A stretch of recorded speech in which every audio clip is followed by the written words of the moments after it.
አሁን አማራ ክልል ያለው ኃይል ደግሞ ሌላ ቦታ ግጭቱን ልውሰድ ለማለት ለማሰብም ለማድረግም ችሎታም አቅሙም የሌላቸው ወሎ የኦሮሚያ ነው እየተባለ በተደጋጋሚ ይነገራልና በእኔ ግምገማ ወሎ የኦሮሚያ ነው ከሚለው አባባል በላይ መላው ኦሮሚያ የአማራ ነው ቢባል ፋኖን በሉ ፋኖን ጥሩትና መጥቷል ተጠርቷል። እንግዲህ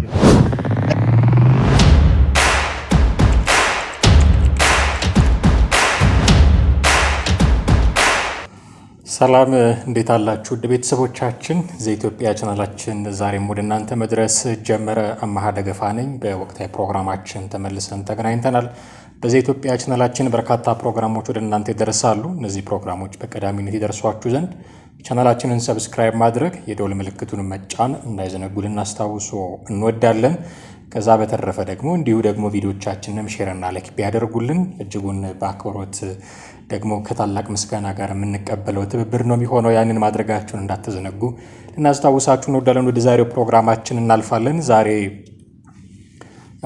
ወሎ አካባቢ አንዳንድ ጉዳዮችን ማንሳት አለብን። የምንሰማቸው መረጃዎች አሉ። እዛ አካባቢ ምንድን ነው ይሄ ፋኖ ከህወሓት ከኤርትራ ጋር አንድ ላይ ሆኖ ነው እዛ አካባቢ ኦፕሬሽን ያደረገው የሚለው በተደጋጋሚ ስንሰማ የመጣ ነው ጉዳይ አለ። እሱን መነሻ አድርጎ የተነሳ አንድ ነገር አለ። ወሎ የኦሮሚያ ናት ለሚሉ ሰዎች መልስ ብለው የሰጡ ሰዎች አሉ። እሱን እናነሳለን። ከዛ በተጨማሪም ደግሞ ፋኖ የተለያዩ አካላቶችን ማለት ወጣቶችን እንደሚያሰለጥን የስልጠና ቪዲዮዎችን እናያለን በተለያየ አማራጭ። ከዛ ጋር ተያይዞ ሊነሱ የሚገባቸው ጉዳዮች አሉ። እነማን ናቸው የሚሰለጥኑት? ለምንድን ነው የሚሰለጥኑት? መንግስት ሲያሰለጥን የሚሉትና እነሱ ሲያሰለጥኑ የሚሉት ምንድን ነው? አንድነቱ፣ ልዩነቱ የሚሉ ጉዳዮችን ማንሳት ይኖርብናል። አስረስ ማረዳምጤ የተናገረው ነገር አለ። ለዚህ መነሻችን ይሆነናል። እሱ አብንን በተመለከተም የተናገረው ነገር አለ። አስረስ ማረዳምጤ ስለ አብን የተናገረውንም ነገር እንዲሁ እናነሳለን። ከዛ በመጨረሻ ደግሞ የተለያዩ ተቃዋሚዎች በተለይም በፋኖ አካባቢ ያሉ ሰዎች መንግስትን በሃይማኖት ጣልቃ ገብነት ይከሳሉ። እኔ መንግስት ሃይማኖት ውስጥ ጣልቃ አይገባም ብዬ አሁን ልከራከር አይደለም እዚህ ቁጭ ያልኩት። ግን መንግስትን የሚከሱት ሰዎች እነሱ ራሳቸው ከሃይማኖት ጣልቃ ገብነት ውጪ ናቸው ወይ የሚለውን ለማንሳት ግን እፈልጋለሁ። እሱን እያነሳን ቆይታ እናደርጋለን። ወደ ዛሬው ፕሮግራማችን ከመግባታችን በፊት ግን በትላንትናው ፕሮግራማችን ላይ ሀሳብ የሰጡ ሰዎች አሉ። የትላንትናው ፕሮግራማችን የጀነራል ምግበይን አስመልክቶ የሰራ ነው ፕሮግራም ላይ በተለይም ሆራይዘን ሚዲያ ካልተሳሳትኩኝ የሚዲያውን ስም እዛ ላይ የምትሰራውን ማርያማዊትን ምን አይነት ሁኔታ ውስጥ እንደነበረች የሚያሳይ ቪዲዮ ጋብዘን እዛ ላይ የተወሰነ ማብራሪያ መስጠታችን ይታወሳል። እሱን አስመልክቶ ሀሳብ የሰጡን ሰዎች አሉ። እዛ ላይ ትንሽ ነገር ብልበት ደስ ይለኛል። ምክንያቱም አንደኛ ምን ያህል እያነበብን ኮሜንቶቻችሁን እያነበብን ሀሳቦቻችሁን እየወሰድን መሆኑን እንድትረዱ፣ ሁለተኛ ደግሞ የተነሳው ጉዳይ ራሱ መልስ የሚፈልግ መስሎ ስለተሰማኝ ነው። እሱን ትንሽ ማንሳት እፈልጋለሁ። ይህንን ሀሳብ የሰጡን የትላንትናው ቪዲዮችን ላይ ሀሳብ የሰጡን ሰው ረዳ ጌታች የሚል ትክክለኛ ስማቸው መሆኑን እርግጠኛ አይደለሁም። ረዳ ጌታች የሚል ስም የሚጠቀሙ ሰው ናቸው። በዚህ ኢሜል አድራሻ ስማቸው ነው ኮሜንት ያደረጉልን።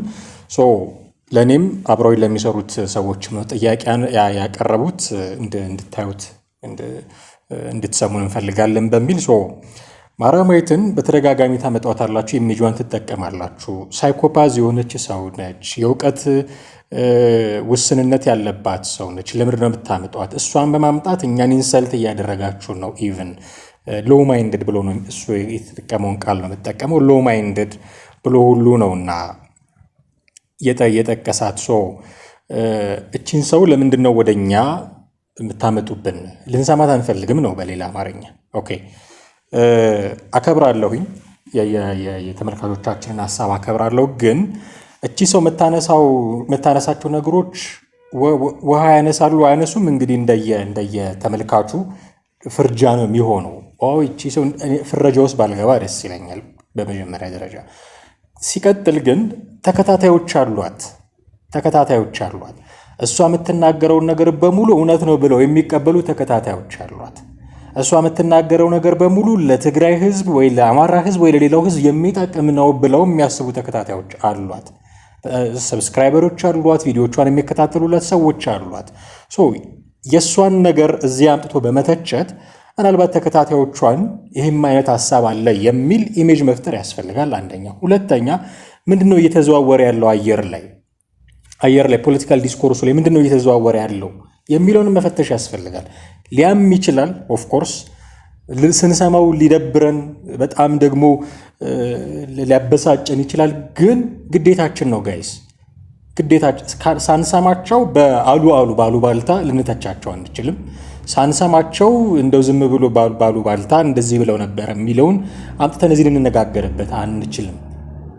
የሚያመንም ቢሆን እየሰማን ግን ልክ አይደለም ብሎ ደግሞ ሀሳብ መስጠት ይገባል።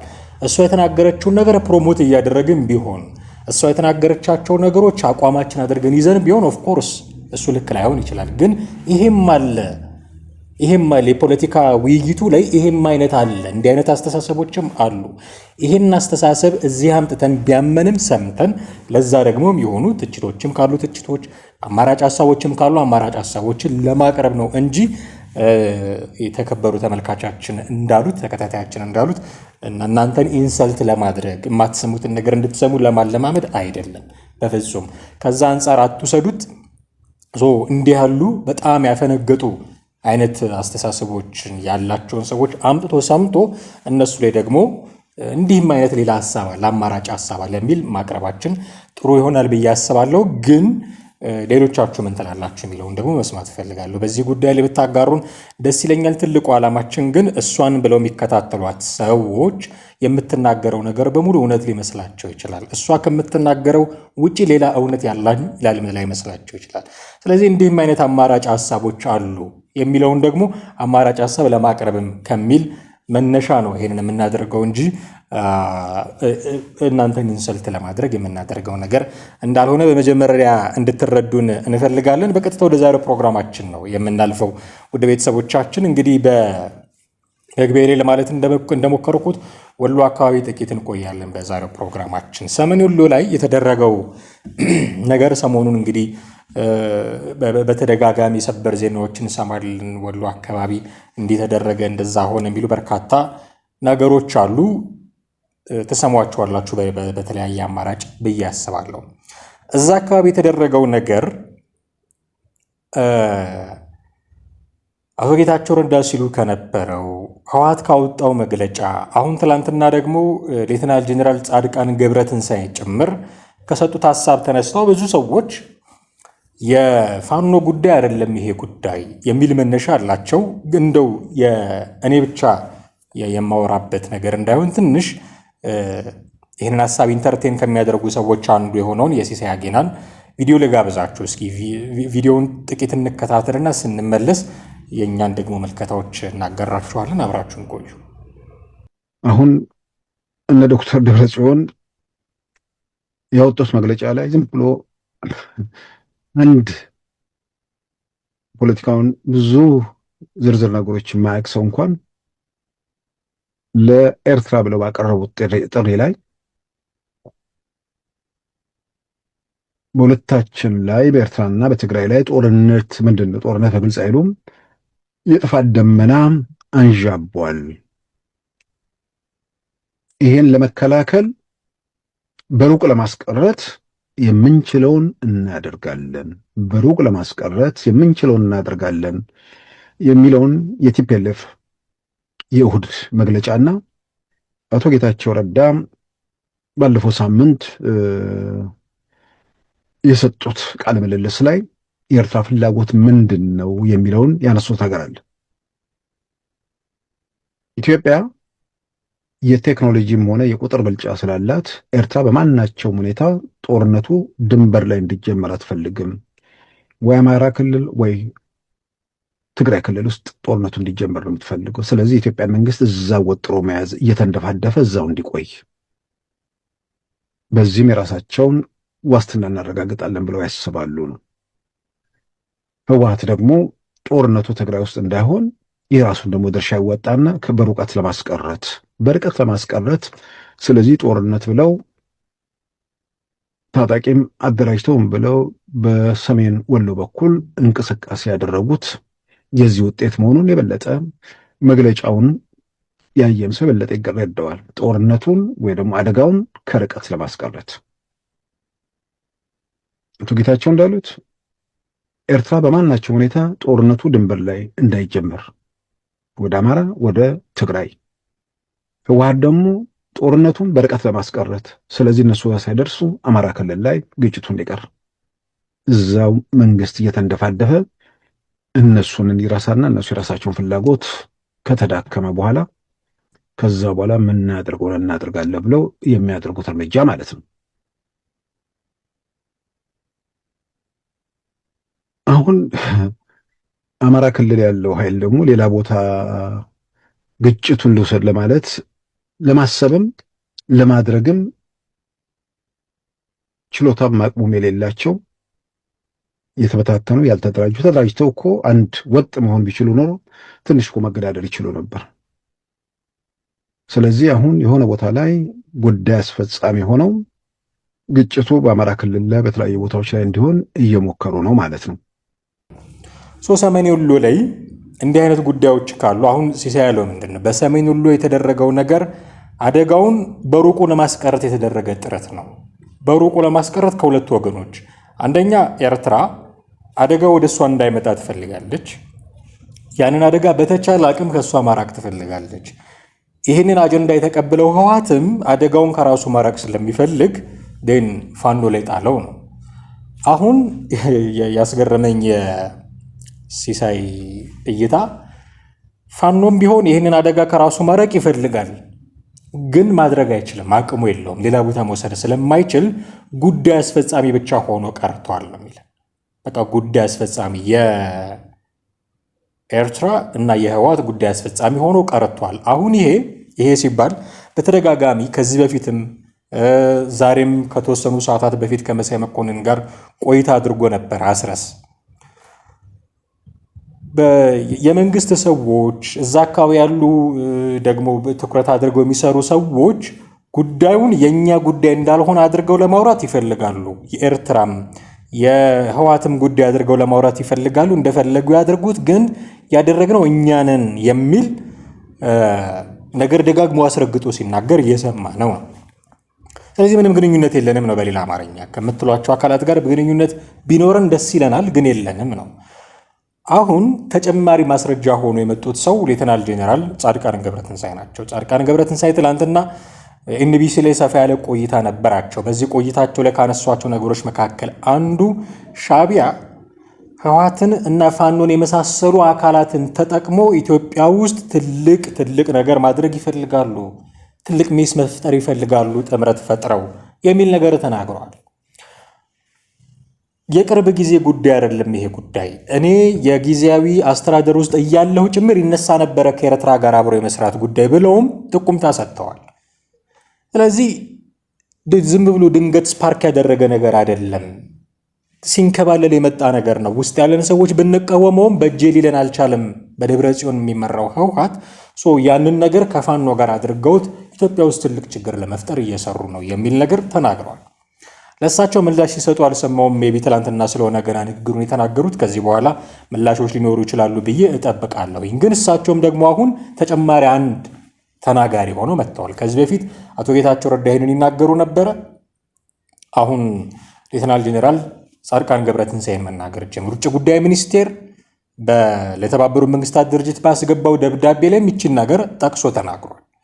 ስለዚህ በተደጋጋሚ እየሰማን ነው ይህንን ድምፅ። ወሎ አካባቢ የተደረገው ነገር የብቻው የፋኖ ጉዳይ አይደለም።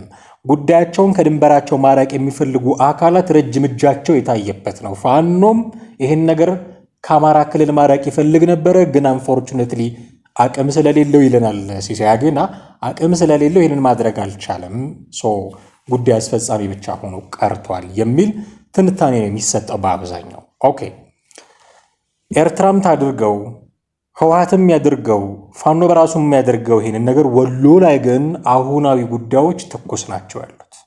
ወሎ አካባቢ የሚሰሙት ጉዳዮች በጣም አሳሳቢ ናቸው። ምንድነው እዛ አካባቢ እየተባለ ያለው?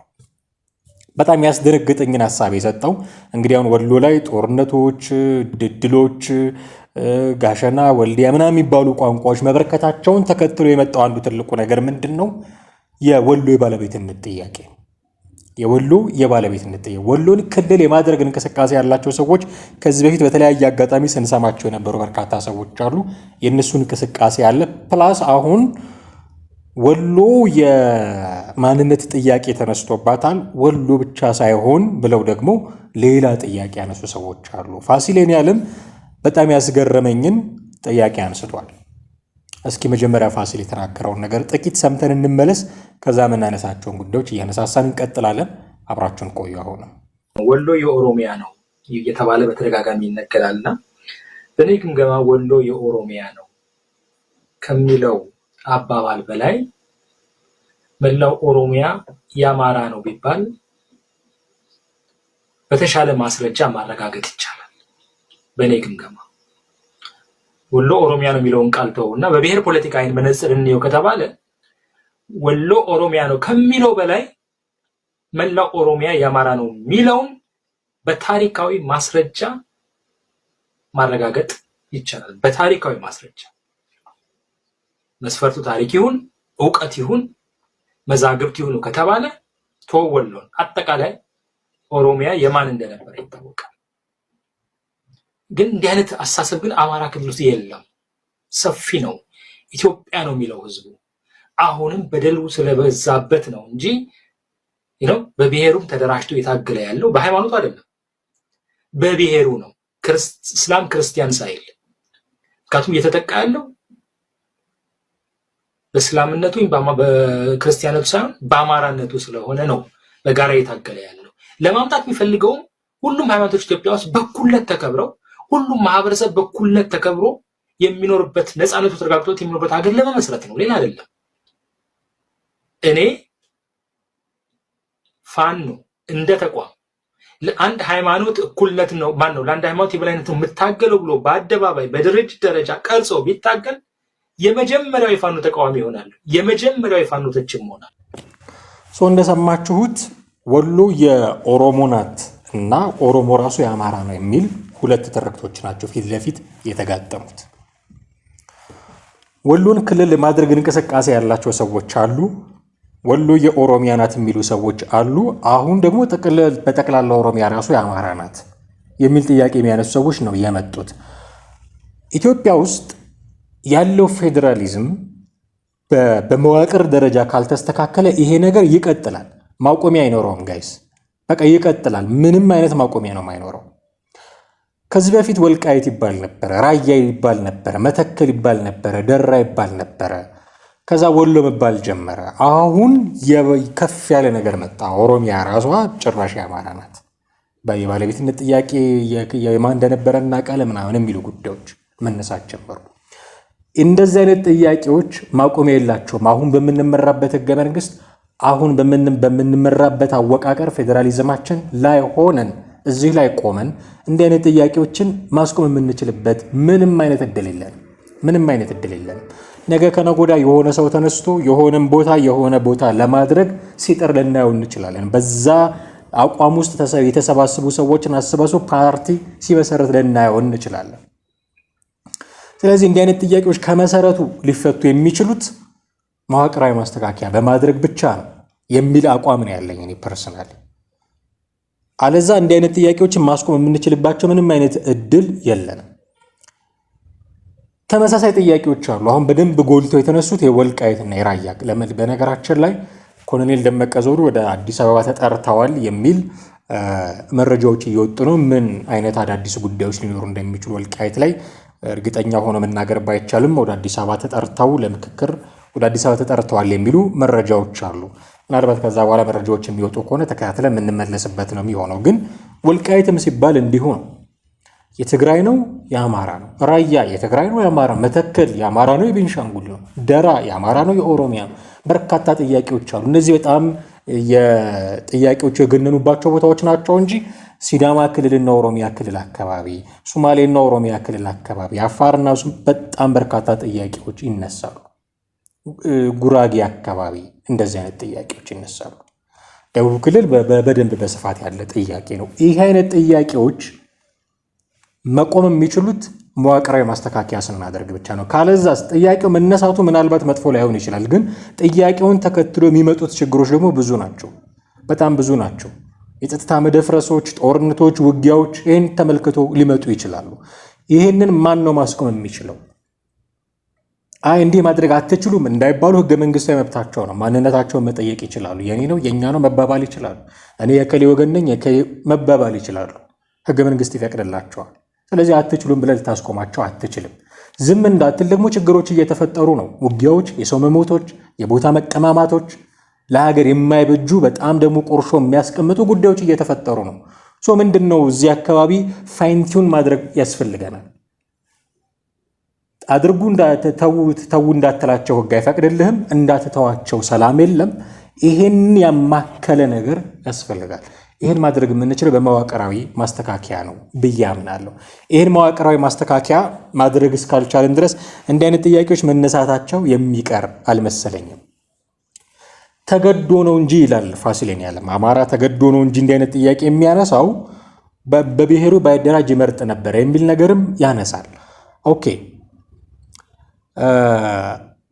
ይህንን ጥያቄ እኔ አማራ በአማራነቱ መደራጀት የለበትም የሚል ክርክር ለመግጠም መሰረት ያለው ሰው አለ ብዬ አላምንም። መሰረት ያለው ሰው ብዬ አላምንም። ምክንያቱም መብቱ ነው። ማንኛውም ሰው በብሔሩ ፖለቲካ መስራት ይችላል። ይሄ ኢትዮጵያ ውስጥ ያለ ነባራዊ እውነት ነው። አሁን ኢትዮጵያ ውስጥ ያለ ነባራዊ እውነት። ስለዚህ ማንም ሰው በብሔሩ ፖለቲካ መስራት ይችላል። ሌላው ያደረገውን ነገር ነው እያደረጉ ያሉት ነው። በሌላ አማርኛ ኦሮሞዎች ያደረጉትን፣ ትግራዮች ያደረጉትን፣ ሲዳማዎች ያደረጉትን፣ ሶማሌ አፋሮች ያደረጉትን ነው አማራ። ኦኬ ሌት ካመርስ ናቸው እናውቃለን፣ ግን መብታቸው። ለሌሎቹ ፈቅደህ ለአማራ ላትፈቅድ አትችልም። ህገ መንግስታዊ መብቱ ነው። በማንነቱ መደራጀት ይችላል። ስለዚህ አማራ በማንነቱ መደራጀት የለበትም የሚል የትክክለኝነት ጥያቄ ልታነሳ አትችልም። ምክንያቱም ህገ መንግስታዊ መብት ነው። አማራ የሚባል ብሔር አለ እስካልክ ድረስ በማንነቱ ሊደራጅ ሊንቀሳቀስ ይችላል። ይሄ ሙሉ በሙሉ መብቱ ነው። ልክ ሌሎቹ እንደሚያደርጉት፣ ኦነግ ኦፌኮ እንደሚያደርጉት፣ ቲፒኤልኤፍ አረና ምናምን እንደሚያደርጉት እንደነሱ ሁሉ አብንም ተብሎ ይሁን ሌላም ስም ተሰጥቶት ይሁን ፋኖም ኦኬ ይሄ ትጥቅ ትግል ስላለው የፖለቲካ ስራ አይደለም ልንል እንችላለን። የፖለቲካ ስራ ግን መስራት ይችላል በማንነቱ ተደራጅቶ። ይሄ ለሌላው ተሰጥቶ ለአማራ የሚነፈግ ነገር መሆን የለበትም። እዚህ ላይ ከተስማማን ኦኬ የአማራ መደራጀት የሚቆረቆራቸው ሰዎች ምንድን ነው ማድረግ ያለባቸው? የአማራ መደራጀት ከቆረቆረህ በዛ ልክ የአማራው መደራጀት በቆረቆረህ ልክ ሌሎቹም በብሔራቸው መደራጀታቸው ሊቆረቆረህ ይገባል። መዋቅራዊ ማስተካከያ የሚያስፈልገው ለዚህም ጭምር ነው። ለአማራ ከልክለህ ለኦሮሚያ ለትግራይ ልትፈቅድ አትችልም። ለነሱ የፈቀድከውን ለዚህም ትፈቅዳለህ። ይሄኛው አይ ልክ አይደለም ካልክ ያኛውም ልክ አይደለም የሚል አቋም ነው የምትይዘው። ልክ አይደላችሁም ልትል መብት የለህም። አቋም ነው የምትይዘው። ከዛ ምንድነው አሁን የሚነሳው ጥያቄ? ከከፍታው ላይ ወረደ፣ ከኢትዮጵያዊነት ማማው ላይ ወርዶ የብሔር ድርጅቶች ባስ የሰፉለትን ጥብቆ ለበሰ ነው እኮ አይደለ? ትልቁ ጥያቄ ተገደንም ቢሆን ፋሲሌን ያለም የሚለው እንደዛ ተገደንም ቢሆን ያንን ጥብቆ ለበስን ነው። ስለዚህ ከከፍታው ላይ ወረደ። በአቋም ደረጃ በአቋም ወይ እኔ እንዲስተናገድ ኢትዮጵያ ውስጥ እንዲኖር ከምፈልገው ፖለቲካ ተነስቼ ማድረግ የነበረባቸው ሌሎቹን ወደ እነሱ ከፍታ ማውጣት ነው እንጂ እነሱ ወደ እነሱ ዝቅታ መውረድ አልነበረባቸውም ነው የኔ አቋም። ኦኬ ሌሎቹም እንደነሱ የኢትዮጵያ ነገር የሚቆረቁራቸው የሀገር አንድነት የሚቆረቁራቸው ማድረግ ነበረባቸው። ግን ይሄ ያልሆነም ብዙ በርካታ ምክንያቶች ሊኖሩት ይችላሉ። ግን ኃጢአት አይደለም፣ ህገ መንግስታዊ መብት ነው፣ ሊፈቀድላቸው ይገባል። ይህንን ማስተካከል የምንችለው ግን አሁን እኔ የብሔር ፖለቲካ ዴሞክራቲክ ነው ብዬ አላምንም። ለምን? የብሔር ፖለቲካ ቅድሚያ ለእኔ የሚል ነው።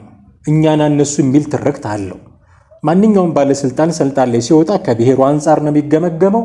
የሆነ ነገር ሲያደርግ ለብሔሩ ጥቅም እንዲሆን ሊያደርግ ይችላል። ስለዚህ አድሏዊ አሰራር ሊኖር ይችላል። ዴሞክራቲክ አይደለም ብዬ አምናለሁ። ይሄ ስለሆነ ይህንን ማስተካከል የምችለው በመዋቅራዊ ማስተካከያ ብቻ ነው እንጂ ለአማራ ከልክዬ ለትግራይ ሰጥቼ አይደለም። የተፈቀደውን ለሁሉም ትፈቅዳለህ፣ ግን ከነጨራሹ ስርዓቱ እንዲቀየር መዋቅራዊ ማሻሻያ ነው የምትጠይቀው። ስለዚህ ተገደን ነው እንጂ እንዲሆን አንፈልግም ምናምን የሚሉ ጫጫታ ውስጥ ከመግባት በፊት መዋቅራዊ ማስተካከያ እንዲመጣ መጠየቅ የሚገባ ይመስለኛል። ሌላ ያነሳነው በመግቢያችን ላይ ያነሳነው ሌላኛው ጉዳይ ምንድን ነው? አስረስ ከመሳይ ጋር ቆይታ ነበረው። ከተወሰኑ ሰዓታት በፊት ተከታተለው ነበረ። ያነሳው ጉዳይ አለ። የወታደሮች የሰራዊት ማሰልጠን ጉዳይ፣ እንዲህ አይነት ጉዳዮች ተነስተው ሲያወሩ ነበር እና ስለሚያሰለጥኗቸው ወታደሮች ነው የጠየቀው መሳይ። አስረስ ማረ ዳምጤ ይህንን መልስ ሰጥቷል። እስኪ ትንሽ ተከታትለን እንመለስ። አንድ አካባቢ ብቻ ተወስኖ የሚቀር ሳይሆን በሁሉም አካባቢዎች ተመሳሳይ ተግባራት እንዲፈጸሙም ስራዎች እየተሰሩ ነው። ተተኪ ኃይል ያስፈልገዋል። ይህ ጦርነት ቀላል ጦርነት አይደለም። ዓለም ጆሮ ዳባ ልበስ ቢለውም ከፍተኛ የሆነ ሰብአዊና ቁሳዊ ጉዳት የሚደርስበት ግዙፍ ጦርነት ነው። ስለዚህ እያንዳንዱ ድልም የሚገኘው መስዋዕትነት ተከፍሎበት ጭምር ነው። በየቦታው ወንድሞቻችን ይወድቃሉ፣ መስዋዕትነት ይከፍላሉ። እነሱን በአካልም በመንፈስም የሚተካ የወደቁለትን ዓላማ ከዳር የሚያደርስ ሰፊ ቁጥር ያለው የተደራጀ እና ዲሲፕሊን የሆነ ሰራዊት ያስፈልጋል። ለዛ በተከታታይነት የሚከናወንና የሚሰራ ስራ ሆኖ ነው የሚቀጥለው። እንደ ከዚህ ቀደሙ ሳይሆን ከዛ እጅግ በተሻሻለ ነው ስልጠናዎች እየተሰጡ ያሉት። ወጥ በሆነ ደረጃና ወጥ በሆነ ማኑዋልና ኦሪንቴሽን ነው ስልጠናው እየተሰጠ ያለ። ከዛ ባሻገር እያንዳንዱ ሰልጣኝ አሁን ላይ በተመረቀበት ዕለት ጀምሮ ታጥቆ ስምሪት የሚወስድበት ሁኔታም ተፈጥሯል። በዚህ ረገድ ላለፉት 2-3 ዓመታት የነበረን ልምድና ተሞክሮ በከፍተኛ ሁኔታ ጠቅሞናል። የመጀመሪያ አካባቢ ቀላል የሆኑ ኤክሰርሳይሶች፣ ቀላል የሆኑ እንቅስቃሴዎች ነበሩ። አንዳንዶቹ ሲያሾፉባቸውም ጭምር ነበር። እነዛ እንቅስቃሴዎችና የመደራጀት ሂደቶች አድገው ይህንን ትግል በዚህ ደረጃ እንዲደርስ በማድረግ ከፍተኛ ሚና ተጫውቷል።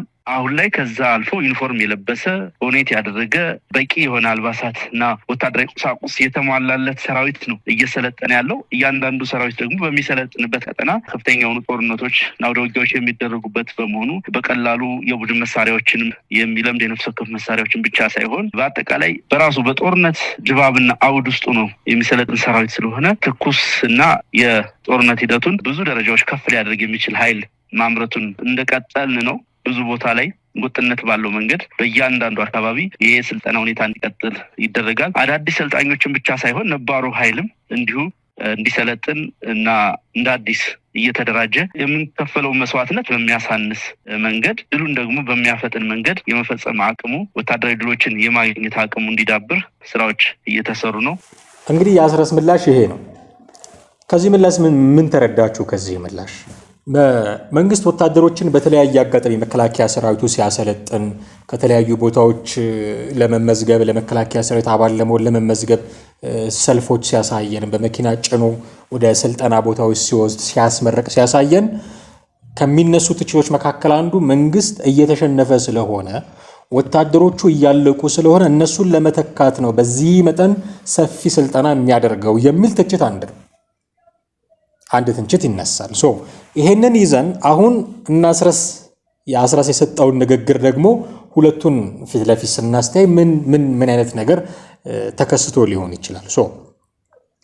ፋኖ ሲያሰለጥን ፋኖን የሚቀላቀሉ ሰዎች ቁጥር እየበዛ ነው የሚል ትርክት የሚሰሩ ሰዎች አሉ። ኦኬ፣ እያሰለጠነ ከሆነ በሳምንት 2-3 የሰለጠኑ ወታደሮች እየተመረቁ ከሆነ ኦፍኮርስ የሚቀላቀሉት ሰዎች እየበዙ ነው ማለት ነው። ጥሩ። ፋኖ ሲያሰለጥን እየበዙ ከሆነ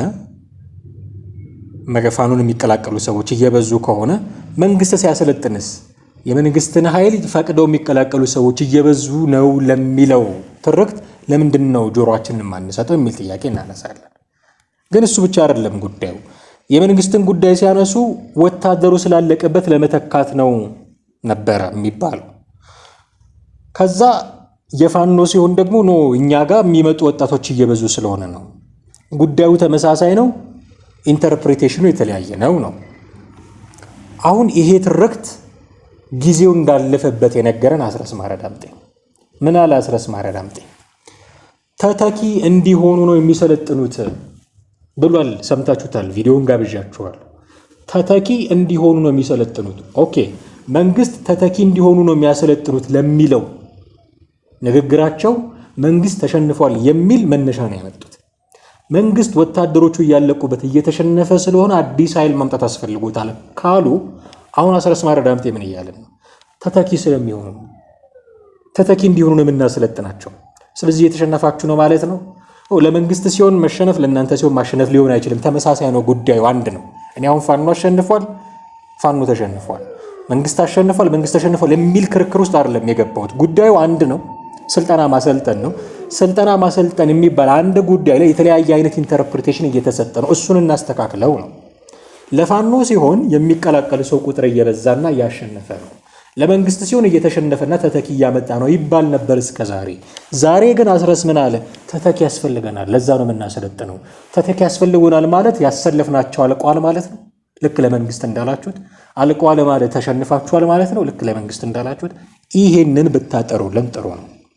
ደብል ስታንዳርድ እንዳይሆን ለእናንተ ሲሆን በጎ በጎ፣ ለምትቃረኑት ሲሆን መጥፎ መጥፎን ኢንተርፕሬቴሽን እየመረጣችሁ የምትወስዱ ከሆነ አስቸጋሪ ነው። ሰዎችን ነገር እንዴት ነው የምታዩት የሚል ጥያቄ ለማንሳት ነው። ሌላኛው የተነሳው ጉዳይ በዚህ ውይይታቸው ላይ የአብን ጉዳይ ነው። አብን እና ፋኖ በቅርቡ አብን መግለጫ አውጥቶ ነበረ። ለድርድር ጥሪ አቅርቧል። የተለያዩ ነገሮችን ማንስቷል። ሰፋ ያለ መግለጫ አውጥቷል። ፕሮፌሰር በለጠ ሞላ ይህንን አስመልክቶ ላቀረበለት ጥያቄ አስረስ ምን የሚል ምላሽ ሰጠ የሚለውን ጥቂት እንስማና ከዛ ምላሽ በኋላ ደግሞ አንዳንድ ጉዳዮችን እናነሳለን። አብራችሁን ቆዩ። አሁን አብን እንግዲህ ምንድን ነው የፌስቡክ ገጹንና በለጠ የሚባለውን ሊቀመንበር እና ጥቂት በጣት የሚቆጠሩ ጓደኞቹን ካልሆኑ በስተቀር ሌላውን ረክበ ነው በየቦታው ባለው የፋኖ አደረጃጀት ውስጥ በአመራርነት በተዋጊነት በተለያየ አመራር መዋቅር ደረጃ ይህንን የህልውና ተጋድሎ እያታገለ ነው ያለው። ስለዚህ ከአብን ንብረቶች መካከል እንግዲህ ኦፊሱን የፌስቡክ ገጹንና በለጠና የተወሰኑ ልጆችን ነው አመድ የተረከባቸው። ስለዚህ በድሮ ሞገሱ፣ በድሮ ስሙ፣ በድሮ ማንነቱ አብን የሚባለው መዋቅር ስለሌለ ያን ያክል ትልቅ ነገር አድርገን ምላሽ የምንሰጥበት አጀንዳ የምናደርገው ጉዳይ አይደለም። የሆነው ነው አንደኛው የአገዛዙ አፍ እና ስልት ነው። የሚወጡ መግለጫዎች በእኛ በኩል ከብልጽግና ከሚናገራቸው ነገሮች ለይተን አናያቸውም። የብልጽግና ኮሚኒኬሽን ሚኒስትር የሚያወጣውን መግለጫ ወይም ፋና ላይ ወይ ኢቲቪ ላይ የሚነገሩት እና በአብን የፌስቡክ ገጽ የሚነገሩት ልዩነት የላቸውም። በእኛ በኩል በተቃዋሚ ፓርቲ የብልጽግና ፓርቲ ጉዳይ አስፈጻሚ አድርገህ ልትወስደው የምትችለው ጉዳይ ነው። ለዚህ ትግል ከፍተኛ ዋጋ ተከፍሎበታል፣ እየተከፈለበትም ይገኛል። ይህን ትግል ከመጀመሪያው ከአነሳሱ ጀምሮ የራሱ መሬት ላይ ይህን ሁሉ ጀብዶ የፈጸመ አመራር አለው። ትግሉም የአማራ ሕዝብ ዋጋም እየከፈለበት ያለ ትግል ነው። የህዝብ አደጋ መግባቱ ቁጭት ውስጥ አስገብቶት በተለያየ መንገድ በሰላማዊ መንገድ በፓርቲ ትግል በብዙ መንገዶች ጥያቄዎች እንዲመለሱ ተሞክሮ ነገር ግን በእነዛ የሰላማዊ ትግሎች አገዛዙ ተሸንፎ ጠመንጃ በማንሳቱ የፓርላማ አባላትን ሳይቀር ሰላማዊ ሰዎች ወደ እስር ቤት በማጋዙ በመግደሉ በመጨፍጨፉ ከዛም አልፎ ጅምላ ጨራሽ መሳሪያዎችን በህዝባችን እየተኮሰ የህልውና አደጋችንን የበለጠ እያወሳሰበ በመምጣቱ ምክንያት ነፍጥ አንስተን እየታገል ነው እያንኮታኮት ነው ያለ አገዛዝ ስለሆነ የአብንን የሌላውንም ምስክርነት አንሻም። ይሄ ነበረ የአስረስ ማረ ምላሽ። አብንን ተረክበናቸዋል። አብንን የቀራቸው ፌስቡካቸውና ቢሮቸው ብቻ ነው እና በለጠ ሞላ ነው የቀረው እንጂ አብንን ተረክበነዋል የሚል ንግግር ምን ማለት ነው? አብንን ተረክበነዋል ማለት በዚህ ንግግር ተሳስተው የረገጡት ፈንጂ የለም ወይ የሚል ጥያቄ ማንሳት እፈልጋለሁ። ምን ማለት ነው አብንን ተረክበነዋል ማለት? አውቀውም ይሁን ሳያውቁ እስር ቤት ያሉ ሰዎች ላይ ገመድ እያጠበቁባቸው ነው። እናስረስ ከታጣቂ ቡድኖች ጋር ግንኙነት አላቸው በሚል ነው እነ ክርስቲያን ታደለ እስር ቤት ያሉት። ከታጣቂ ቡድኖች ጋር ግንኙነት አላቸው እነሱን ለማደራጀት እንደዚህ የሚል ነው ክሳቸው። እንደዛ ነው የሚለው የአቃቤ ሕግ ክስ እንደዛ ነው የሚለው። የአብን ሰው እንደነበረ ክርስቲያን ታደለ እናውቃለን። ስለዚህ አብንን ተረክበነዋል፣ የቀረው በለጠ ሞላ ፌስቡክና ቢሮ ብቻ ነው ካልክ የወሰድከው የአብን ሰው አለ ማለት ነው። መንግስት ልክ ነበር እያልክ ነው። የወሰድናቸው ሰዎች አሉ፣ አመራሮቻቸውን ወስደንባቸዋል እያለ ነው አስረስ ማረ ዳምጤ። ስለዚህ ክርስቲያንን ወስደነዋል እያልክ ከሆነ ገመድ እያጠበክበት ነው። በማወቅም ይሁን ባለማወቅ ገመድ እያጠበክበት ነው። ጥንቃቄ የሚፈልግ ንግግር ሊናገሩ ሲገባ ዝም ብሎ የፖለቲካ የፕሮፓጋንዳ የበላይነት ለማግኘት በሚል እነሱ ላይ የተሰነዘረውን ትችት ሁሉ እንዳመጣጡ ለመመለስ በሚደረግ ጥረት አንዳንድ ሰዎቻችሁን እንግዲህ አሁን ሰዎቻችሁን የምንለው ተረክበናቸዋል ስላሉ ተረክበናቸዋል። አሁን እነ ክርስቲያን ታደለ የተከሰሱበትን ክስ ይኸው ተረክበናቸዋል ብሏል ብለው አስረስ ማረ ዳምጤ እንዲህ ብሏል ብለው ማስረጃ ቢያደርጉባቸው ምን ልትሉ ነው? ሆን ብላችሁ እንዳልሆነ ይገባኛል። እንደ ይፈቱ አይነት ጥያቄ እንዳላችሁ አውቃለሁ። ግን ባለማወቅ የሚሆን በማወቅ ገመድ ያጠበቃችሁባቸው። ስለዚህ ተረክበነዋል፣ አብንን አመራሮቹን ተረክበናል፣ የቀረው ፌስቡክና ቢሮ ነውና በለጠ ሞላ ነው ስትሉ እስር ቤት ያሉትን ሰዎች መረከባችሁን እያመናችሁ ነው ወይ? እነ ክርስቲያን ታደለ አዎ ከኛ ጋር እየሰሩ ነው የሚል የእምነት ክህደት ቃል እየሰጣችሁ ነው ወይ? እኔ አሁን እየሰሩ ነው እያልኩ አይደለም። ይሄ ፍርድ ቤት የያዘው ጉዳይ ነው። በእነሱ የማጣራት የምን የፍርድ ቤት ፕሮሰስ ላይ ያለ ጉዳይ ስለሆነ እኛ ሀሳብ የምንሰጥበት ጉዳይ አይደለም። ግን እንዲህ አይነት ምቹ ሁኔታ እየፈጠራችሁ ላለመሆኑ እርግጠኛ ናችሁ ወይ የሚል ጥያቄ ማንሳት ያስፈልጋል። አሁን ሌላ የሚያነሱት ነገር ምንድን ነው? የአብን ጉዳይ ሲነሳ የአማራን የካዱ ሰዎች ጥያቄ ምናምን ሲነሳ በነገራችን ላይ የአማራነት ሰጪም ነሺም የሆኑ ሰዎች አሉ። ትላንትና ስለ ቲፒኤልኤፎች ስናወራ ነበረ። እነሱ የሚደግፉትን የስታሊንን ቪዲዮ ጋብዣቸው ያወራሁት አንድ ነገር ነበር። እነሱ የሚደግፉትን ስትደግፉ፣ እነሱ የሚያቀነቅኑትን ስታቀነቅኑ ጀግናዎቻቸው ናችሁ። ከነሱ ተቃራኒ በቆማችሁበት ቅጽበት ግን ባንዳ ካድሬ ዳንኤል ክብረት ትባላላችሁ። ይሄ ትርክት የአማራ ፖለቲካ ውስጥ አለ። ፋኖን እስከደገፍክ ድረስ፣ መንግስትን እስከተቃወምክ ድረስ እነሱ በአዴን ነው የሚሉት የበአዴን ሰዎች ናቸው የሚሉት ሰው አሁን አዴፓ የሚባል ነው ያለው። የእነሱን ባለስልጣናት እስከተቃወምክ ድረስ ጀግና ነህ። ለፋኖችም የአማራ ናሽናሊስት ነን ለሚሉ ሰዎችም ጀግናቸው ነው።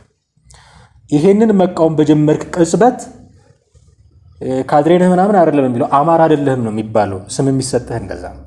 ስለዚህ የአብን ሰዎችን አማራ አይደላችሁም እያሏቸው ጥያቄው አብኖች ያቀረቡት ጥያቄ ተደራደሩ፣ ሰላም አምጡ፣ የመረጣችሁት መንገድ ለህዝቡ ጥቅም የሚሰጥ አይደለም የሚል ነው። ምላሹ እናንተ አማራ አይደላችሁም። አማራን የሚወክለውን አማራነትን ሰጪና ነሽ እኛ ነን። የሆነ ጊዜ ትዝ ይለኛል ቴዎድሮስ ጸጋይ ኢትዮጵያዊነት በደብዳቤ ደረሳቸው የሚላቸው ሰዎች ነበሩ። አማራነትን በደብዳቤ ማዳረስ ይፈልጋሉ እነዚህ ሰዎች። ሰጪም ነሽም እንደሆኑ ነው በቃ አክት የሚያደርጉት። አማራ ሆኖ የእነሱን ትግል ካልደገፈ በቃ በእነሱ ዴፊኒሽን መሰረት አማራ አይደለም ማለት ነው። ሌላ ብሔር ሰው ሆኖ ደግሞ የእነሱን እንቅስቃሴ ከደገፈ ደግሞ አሁን ስለ ደም ጥራት ብናወራ ጥርት ያለ ኦሮሞ፣ ጥርት ያለ አማራ፣ ጥርት ያለ ትግሬ ማግኘታችንን እርግጠኛ አልሆነም። እሱ ሌላ ሰፊ ጉዳይ ስለሆነ እንተውና፣ ግን በደም አማራ ያልሆነ ሰው ኢቭን የእነሱን አቋም ቢደግፍ አማራ ያደርጉታል ወዲያው። ስለዚህ ሰጪም ነዥም እንደሆኑ ነው አክት የሚያደርጉት። ተደራደሩ፣ ተኩስ አቁሙ፣ ሰላም ፍጠሩ የሚል አብን የአማራ ብሔራዊ ንቅናቄ የሚባል ድርጅት የመሰረተ አብን የሰውነት ውሃ ልክ ነው አማራ ማለት የሚል አመራር የነበረው ድርጅት አብን እንዲህ አይነት መግለጫ ሲያወጣ ነው እናንተ አማራ አይደላችሁም። አማራዎቹንማ ወሰርናቸው፣ ለእኛ ሲሉ የታሰሩ፣ ለእኛ ሲሉ እየሞቱ ነው፣ ለእኛ ሲሉ እየተጋደሉ ነው የሚል የራሳቸውን ክራይቴሪያ ነው የሚያስቀምጡት። ጉዳዩ የአማራነትን መስጠትና መንሳት እየሆነ ሲመጣ ለውይይትም አይመችም፣ ለንግግርም አይመችም። አንተ የራስህ አቋም አለህ፣ ሌላው ሰው የራሱ አቋም አለው። አንተ የምትደግፈው መንገድ አለ፣ ሌላ ሰው የሚደግፈው መንገድ አለ። አሁን እነ ልደቱ አያሌው የሆነ ሰሞን ፌስ ያደርጉ የነበረው ችግር እሱ ነው። እኔ በትጥቅ ትግል አላምንም፣ ሰላማዊ ትግል ነው ማምነው፣ በዜግነት ፖለቲካ ነው ማምነው ሲሉ አማራ ስላልሆነ ነው፣ አማራነቱን የከዳ ስለሆነ የሚል ጥያቄ መጡባት። እንደውም 7 ቤታቸውን ድረስ ቆጥሮ ምናምን የሚል ብዙ ዘመቻም ተከፍቶባቸው እንደነበረ እናስታውሳለን። እነሱ ያላችሁትን ስትሉ አማራ ናችሁ፣ ካላላችሁ አማራ አይደላችሁም። ሰጪና ነሺዎቹ እነሱ ናቸው። አንድ የመጨረሻ ጉዳይ እናንሳ። በመግቢያ ላይ ያነሳሁት አንድ ጉዳይ ምንድን ነው? መንግስትን ከሚከሱበት ነገሮች መካከል አንዱ ፋኖች የሃይማኖት ጉዳዮች ውስጥ ጣልቃ ይገባል። ከመሳይ ጋር የነበረው ቆይታ ላይ አስረስ ማረ ዳምጤም አንስቶታል። ኦርቶዶክስ ውስጥም ሙስሊም ውስጥም በረጅም እጁን አስገብቶ መንግስት እየፈተፈተ ነው የሚል ጥያቄ ያነሳል። ቅድም መግቢያ ላይ እንዳልኩት ለመንግስት የመከራከር ፍላጎት የለኝም። ጣልቃ አልገባም፣ ጣልቃ ገብቷል ምናምን የሚሉ ጉዳዮች ውስጥ እኔ እዛ ውስጥ መግባት አልፈልግም። ጣልቃ ገብቷል ብለህ ስታበቃ ግን አንተ መንግስት ሃይማኖት ውስጥ ጣልቃ ገብቷል ብለህ ስታበቃ አንተ አለመግባትህን ግን ማረጋገጥ አለብህ። ጣልቃ መግባታችሁን የሚያሳይ መረጃ ለማምጣት ይሄው ጣልቃ ገብታችኋል በሃይማኖት ጉዳይ እንዴት? ይህንን ቪዲዮ እንከታተለውና የመውጫ ሀሳቦችን እናነሳለን። መሩበት ደበቁት እና አንድ በደርግ የነበረ ሊቀ ጳጳስ ምን ብሎ አስተማረ? መስቀል አደባባይን ደርግ ከለከለው እንዳይከበርበት፣ እንዳሁኑ እንዳብይ መንግስት ማለት ነው። የእመቤታችን ስዕል አድኖ ይዞ ወደ መስቀል መምጣት አይቻልም። ሰንደቅ ዓላማ የአባቶቻችን የነጻነት ተምሳሌት ምልክት የሆነውን ሰንደቅ ዓላማ ይዞ መምጣት አይቻልም ብሎ ከልክለዋል። የኛ አባቶች ሳይቀሩና አቡነ ሳዊሮስ ማለት ነው። እነ አቡነ አሪዮስ ብንላቸው ይቀላል ማለት ነው፣ በዚህ ዘመን ማለት ነው። ይህን ከልክለዋል እና ምን አለ ያ የደርግ ዘመን ሊቀ ጳጳስ እሌኒን ጥሯት መስቀሉን ደርግ ቀብሮታልና ሁለተኛ ታውጣው አለ። አሁንም የተቀበረውን መስቀል እላችኋለሁ ፋኖን በሉ ፋኖን ጥሩትና መጥቷል፣ ተጠርቷል። እንግዲህ አይደል አማረብንም አላማረብንም ወተናል። ፋኖ መጥቷልና በሉ መስቀሉን ለ60 ዓመት ኢህአዲግ ደርግ ብልጽግና ቀብሮታልና ያውጣው። እንግዲህ ልብ ያለው ካለ ያውጣው። የተቀበረ መስቀል ማለት እውነት ተቀብሯል ማለት ነው። ፍቅር ተቀብሯል፣ ሰላም ተቀብሯል። ቤተ ክርስቲያን ስንዱ የሆነችው እመቤት ተቀብራለች ማለት ነው። እና እግዚአብሔር ይህን ሁሉ አድርገን የመስቀል ጠላቶችን ድል አድርገን እንደ ታላቁ ቆስጠንጠኒዎስ ራዕየ ዮሐንስ 12 የመስቀል ምልክት አድርገው ጠላት ዳቢሎስን ድል እንዳደረጉ እንደሰማችሁት እንግዲህ በአንድ ሁለት ቆራርጬ ባወጣሁት የአስረስ ንግግር ላይ ምናልባት ስፔሲፊካሊ ንግግሩን አላሰማችሁም እንጂ ገብታችሁ ሙሉውን 30 ምናምን ደቂቃ ነው ብትከታተሉት መንግስት ሃይማኖት ጉዳዮች ውስጥ ጣልቃ ገብቷል የሚል በቃ በቦልድ ክሌም አለ እዛ ውስጥ። ይሄኛውን ነገር መናገር የምትችለው እንዲህ አይነት ነገሮች ውስጥ ሳትሳተፍ ስትቀር ነው። እንዳያችሁት ፋኖ ከዚህ ወቀሳ ነፃ የሚሆን አካል አይደለም። ጥላ ተዘርግቶለት ሰው ተሰብስቦለት ማይክራፎን ተደቅኖለት እየሰበከ ያለው ወንጌል ነው፣ ጦርነት ነው። ይህንን መመለስ ያስፈልጋል። በየአውደ ምሕረቱ እየገቡ ከነመሳሪያቸው አትሮንስ ፊት እየቆሙ የሚሰሩት ወንጌል ነው፣ ፖለቲካ ነው። እነዚህ ሰዎች ፊት ለተሰበሰበ ህዝብ፣ አናታቸው ላይ ጠምጣም ለጠመጠሙ ሰዎች፣ ቆብ ለደፉ ሰዎች ክብር ሳታሳይ መስቀል በሚል ድራማ የተሰበሰበውን ህዝብ ፋኖ ማስባል ደረጃ ከደረስክ ሃይማኖት ጉዳዮች ውስጥ ጣልቃ ገብተሃል ማለት ነው። በትክክል ጣልቃ ገብተሃል። የሃይማኖት ጉዳዮች ውስጥ እያዋረዱን ነው ይላሉ። እያዋረዱን ነው ብለው እና አቡነ ሳዊሮስን ስም ያነሳል። ይሄ ቅድም ሲናገሩ የነበረው ሰው የአቡነ ሳዊሮስን ስም ያነሳል። አቡነ ሳዊሮስ አደረጉ ያልከውን ነገር እያደረክ መሆኑን ግን ታውቃለህ።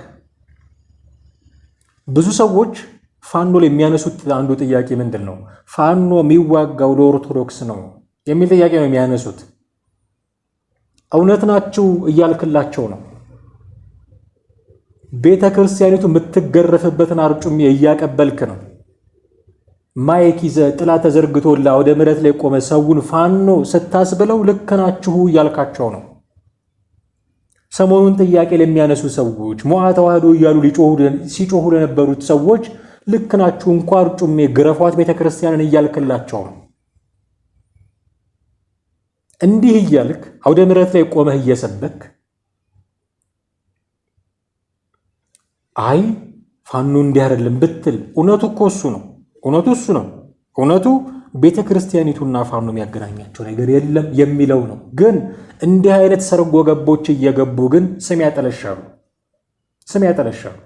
የሆነ ሰው ተነስቶ ይህንን ቪዲዮ ይዞ ይኸው ስንለው የነበረው ነገር እውነት ነው፣ ፋኖ የሚዋጋው ለኦርቶዶክስ ነው ቢል ምን መልስ አላችሁ? ክብረ በዓል በተከበረ ቁጥር ከካህናት ማይክ እየቀማችሁ መሳሪያ ይዛችሁ አውደ ምሕረት ላይ የምትቆሙት እናንተ፣ ቤተ ክርስቲያንን አስደፈሯት ብላችሁ የምትወቅሱት እና አቡነ ሳዊሮስን አላስደፈሯትም እያልኩኝ አይደለም። ታሪክ ይቅር የማይለው ስህተት ሰርተው ነው የመጡት እዚህ የደረሱት እናውቃለን። መቼም ተከድኖ ይብሰል ብለህ ነው የዓመታት ጉዳይ ስለሆነ ደግሞ ላለማንሳት ቁስል ላለማከክ እንደው ተከድኖ ይብሰል ብለን ትተህ ነው። እነሱን ለመተቸት ሞራል አለህ ወይ? አውደ ምሕረት ላይ መሳሪያ ይዘህ ቆመህ አቡነ ሳዊሮስን ብትተች ያዋጣሃል ወይ? ፋኖ ብልጽግና እያልክ እያስባልክ ህዝቡን የለመደው እኮ ህዝቡ እግዚአብሔር በል ማርያም በል አሜን በል ነበር እኮ የለመደው። ፋኖ በል ብልጽግና በል እያስባልከው አይኛ ከኦርቶዶክስ ግንኙነት የላችሁም አይ ነው ግን የለንም እንዳትል አላቸው እንዲባል የሚያስችል አርጩም እያቀበልክ ነው። መንግስት ሃይማኖት ውስጥ ገብቶ እየፈተፈተ ነው ካልክ ይህንን ብለህ ስታበቃ አንተም ከዚህ ጉዳይ ውጭ መሆን አለብህ።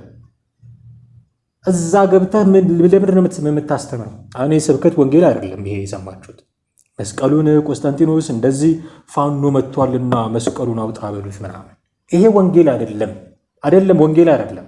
ወንጌል የምስራች ነው። ወንጌል ድህነት ነው የሚሰበክበት፣ የነብስ ድህነት። ሰው ምዕመኑ ቤተ ክርስቲያን የሚሄደው እረፍት ፍለጋ ነው። አምላኩን ሊያመልክ ነው። ሊማር፣ ሊዘምር፣ ሊሰበክ፣ ጠበል ሊጠጣ ነው። ፋኖ ብልጽግና እያለ ሊጮህ አይደለም። ቀበል እንደስኪ በሉ ፋኖ በሉ እያልክ የምታስብላቸው ቦታ አጣህ። እንደምትለው ተቆጣጥረህ ከሆነ ቦታዎችን እንደምትለው እያሸነፍክ ከሆነ አንዱ የሆነ ቦታ ሰብሰበ የማታናግራቸው ለምን አስፈለገ? ቤተ ክርስቲያን ውስጥ ይህንን ማድረግ ለምንድን ነው? መከበር ያለባቸው ቦታዎች የማይከበሩት? ይሄ ልጅ ይሄ የፋኖ ተዋጊ ቤተ ክርስቲያን ውስጥ ገብቶ እንዲህ ያደ ባለፈው አንድ ቪዲዮ ጋብዣችሁ ነበር። እስክንድር የመጣው ካህናትን ለማስገደል ነው የሚል ንግግር የተናገረ ሰውዬ እስክንድር ነጋ የትም ይሁን የት ገዳም ውስጥ ገብቶ ተደብቆ ገዳም እንዲፈርስ ምክንያት ከሆነ በጥይት እንዲመታ ምክንያት ከሆነ ከተኳሹ በፊት እስክንድርን ነው የምቃወመው እኔ። ምክንያት መሸሸጊያ አይደለችም። ያደረግከውን ነገር እያደረግክ ሁሉ የዛ ገዳም ሄደ መሸሸጊያ አይደለም። ሚኒስትሩ ለዚህኛውም ልጅ ያደረገውን እያደረገ አውደ ምሕረት ላይ ቆሞ ፋኖ እያለ አሁን የመንግስት ኃይሎች መጥተው አንድ እርምጃ ቢወስዱ ቤተክርስቲያንን ናቀ ሊያስብሉ ነው። ከሱ በፊት አንተን ናቀው። ኦፍኮርስ ቤተክርስቲያን ላይ ከተኮስክ ንቀት ነው። መስጊድ ላይ ከተኮስክ ንቀት ነው። የትኛውም አይነት ጥበቃ በመንግስት ሊደረግላቸው ይገባል። እውነት ነው። ከመንግስት በፊት የናቀው ግን አንተ ነህ። መሳሪያን ታጥቀህ አውደ ምሕረት ላይ ቆምክ ቀን፣ መሳሪያን ታጥቀህ ወንጌል ነው ብለህ ፋኖን የሰበክ ቀን አንተን ናቀው። አንተ ያላከበርከውን ቦታ መንግስት እንዲያከብር መጠየቅ ራሱ አትችልም። መጀመሪያ ማክበር አለብህ አንተ። ወንጌል የሚሰበክበት ቦታ ላይ ሄደ ጦርነት የምትሰብክ ሰውዬ፣ ቃለ እግዚአብሔር የሚነገርበት ቦታ ላይ ሄደ ፋኖን የምትሰብክ ሰውዬ ያላከበርከውን ቦታ ሌላ ሰው መጥቶ እንዲያከብርልህ እንዴት ትጠብቃለህ? አሞሌ እኮ ራሱን ነው ጨዋ አድርጎ መገኘት ያለበት። አለዛ ድንጋይ ተብሎ ይወረወራል፣ ይናቃል። አለችኝ የምትላትን ቤተ ክርስቲያንን የምታስደፍር ሆነ አንተ ሌላ ደፋሪ ሲመጣ የምትጠይቅ ከሆነ ችግሩ ያለው ሲጀመር አንተ ጋር። አሁን ለጥያቄም እኮ አልመቻል። መንግስት መጥቶ ደፈረብን፣ የተከበረን ቦታ ደፈረብን እንዳትል ደፍረህ እያሳየኸው ነው። አንተ ጉዳዩን ከቤተ ክርስቲያን ውጭ አድርገኸው ሆኖ መንግስት መጥቶ ያንን አንተ የምትለውን ነገር አድርጎት ከሆነ ለመጠየቅም ይመቻል። ይኸው እንደዚህ ያደረገ መንግስት እያልክ እዛ ውስጥ ተደብቀህ ቤተ ክርስቲያኑን ዋሻ አድርገህ እንዲህ ሆነ ስታበቃ ተደፈረብኝ ቤተ ክርስቲያን ማን እንዲሰማህ ነው? መጀመሪያ አክብራት ወዳጄ፣ መጀመሪያ አክብራት። አንተ ስታከብራት ነው ሌላው የሚያከብራት። አንተ ከናከ በኋላ ውሻ በቀደደው ነው ጅብ የሚገባው። አንተ በከፈትከው በር ነው ሌላውን መጥቶ ንቀቱን ድፍረቱን የሚያሳየው። ተደረገብኝ የምትለውን ነገር ሁሉ ለማድረግ መፍትሄ ምንድነው? መግቢያ ቀዳዳ የሚያገኘው። ስለዚህ አብጩሜ እያቀበልክ ነው ቤተክርስቲያንን ለሚገርፉ ሰዎች፣ ዱላ ጅራፍ እያቀረብክ ነው። ፋኖና ቤተክርስቲያን አንድ ናቸው ለሚሉ ሰዎች በር እየከፈትክላቸው ነው። ካሄድክ ቤተክርስቲያን ተምረህ ውጣ። አይኔ ሰባኪ ነኝ ክህነትም አለኝ ካልክ የምትሰብከውን እወቅ። አውደ ምሕረቱ የእግዚአብሔር ቃል የሚነገርበት ነው። ፋኖ ብልጽግና መንግስት ጦርነት የሚባልበት ቦታ አይደለም። ሲሆን ለሀገረ ሰላም ምህላ የሚቆምበት ቦታ ነው። አውደ ምሕረት ነው። የምህረት አደባባይ ነው። ደጀ ሰላም ነው የሚባለው ቦታው የሰላም ደጅ ነው። ሄደህ ጦርነት አትስበክበት። ቤተ ክርስቲያንን ለሚተቹ ሰዎች አንደበት አትሆናቸው። ቤተ ክርስቲያንን ለሚገርፉ ሰዎች ጅራፍ አታቀበላቸው። ከሩቅ ሆኖ ለሚተቿት ረጅም እጅ አትሆናቸው። መግቢያ ቀዳዳ አትሆናቸው። አንተ አክብራት፣ ከዛ ሌላው እንዲያከብር ጠይቅ። እንዲህ እየናካት ሌላው መጥቶ ሲነቃት ለመናገር የትኛው ነው የሞራል ድፍረትህ? የትኛው ነው የሞራል ብቃትህ? ስለዚህ መጀመሪያ ማክበር ያስፈልጋል። የሃይማኖት ቦታዎች፣ የትምህርት ተቋማት፣ የጤና ተቋማት የመሳሰሉት ቦታዎች ከጦርነት ቀጠና ውጪ መሆን አለባቸው። ይሄኛውን ዓለም አቀፍ ሕግ እየጣስክ የእምነት ቦታ እየተገኘህ እንዲህ ተደረግኩኝ ተደፈረብኝ የእምነት ቦታዬ ለማለት የሚያስችል መሰረት አይኖርህም። መጀመሪያ ራስህ አክብር። ይህንን ሳታደርግ ቀርተህ እንዲህ ተደረግኩኝ በዚህ ገብቶ በዚህ ወጥቶ ብትል ሰሚ ታገኛለህ ብዬ አላስብም። ሰው ጥንቃቄ ሊደረግ ይገባል። አሁን ባለው ሁኔታ አውደ ምሕረት ላይ ወጥተህ ፋኖ በሉ ማለት ከጀመርክ ነገ ከነገ ወዲያ ስልጣን ብትይዝ ፓትርያርክ መመርጠው ነኝ ማለት አይቀርም። መንግስት ጳጳሳትን እንዲያደረገ ነው እንደዚህ ያደረገ ነው የምትለውን ክሱን በኃይል ሌቭል መተህ የምትሰራው ለመሆኑ ማስረጃው ይሄ ነው ማስረጃው። ምንም በሌለበት ሄደህ ፋኖ በሉ ብልጽግና በሉ ካልክ ወንጌል የሚሰበክበት ቦታ ላይ ሄደህ እንደዚህ ካልክ ከዚህ ከፍ ያለ ደግሞ ነገር ብታገኝ በቃ ፓትርያርክ የምትመርጠው አንተ ትሆናለህ። የእስልምና ጠቅላይ ምክር ቤት ፕሬዚዳንቱን የምትመርጠው አንተ ትሆናለህ። የፕሮቴስታንቱን ካውንስል መሪ የምትመርጠው አንተ ትሆናለህ። ፓትርያርኩን የምትመርጠው አንተ ትሆናለህ። ካርዲናሉን የምትመርጠው አንተ ትሆናለህ። ሌላውን ሃይማኖት ውስጥ ገባ ብለህ ለመተቸት መንገድ አይኖርህ። የገባ ካለ ሃይማኖት ውስጥ የማይገባውን ነገር እያደረገ ያለ አካል ካለ መጠየቅ ተገቢ ነው። አትግባ ድንበርህን ጠብቅ ማለት ተገቢ ነው። ይሄንን ለማለት ግን መጀመሪያ እኔ ከዚህ ውጪ ነኝ ወይ ብሎ ደግሞ ራስን መጠየቅ ያስፈልጋል ራስን መጠየቅ። ስለዚህ በጣም በጥንቃቄ ሊታይ የሚገባው ጉዳይ ነው። ሃይማኖታዊ ጉዳዮች በጣም ሴንሲቲቭ ናቸው። ካመለጡ ለመያዝ ያስቸግረናል። ጥንቃቄ የሚፈልጉ ስለሆኑ በዚህ ደረጃ ከፍተኛ የሆነ ጥንቃቄ የሚያስፈልጋቸው ጉዳዮች ናቸው ለማለት ነው ይህንን ቪዲዮ ወደ እናንተ ያመጣሁት። ወደ ተመልካቾቻችን እናበረታታለን። ሀሳቦቻችሁን እየሰጣችሁን ነው። መልስ የሚፈልጉ ጉዳዮች ሲኖሩ መግቢያ ላይ እንዳደረግኩት መልስ የምንሰጣቸው ጉዳዮችም እንዲሁ ይኖራሉ። ጥያቄዎቻችሁን ግን በጣም በአክብሮት በትልቅ አክብሮት እንቀበላለን፣ እናስተናግዳለን። የዛሬው ፕሮግራማችንን እዚህ ላይ እናበቃለን። አማረ ገፋ ነበርኩኝ። በርካታ ነገሮችን አነሳን። በሚቀጥለው ክፍለ ጊዜያችን ደግሞ በሌላ ርዕሰ ጉዳይ እንዲሁ ደግመን የምንገናኝ ነው የሚሆነው። ለዛሬው ግን እጅግ አድርገን እናመሰግናለን። ቻናላችንን ሰብስክራይብ ማድረግ አትርሱ። ቪዲዮቻችንንም ሼር እና ላይክ ማድረግ እንዲሁ አትርሱ። ሀሳቦቻችሁንም አካፍሉን። በስልክ መስመራችንም እንዲሁ መደወል ትችላላችሁ። እጅግ አድርገን እናመሰግናችኋለን። ጤና ይስጥልን።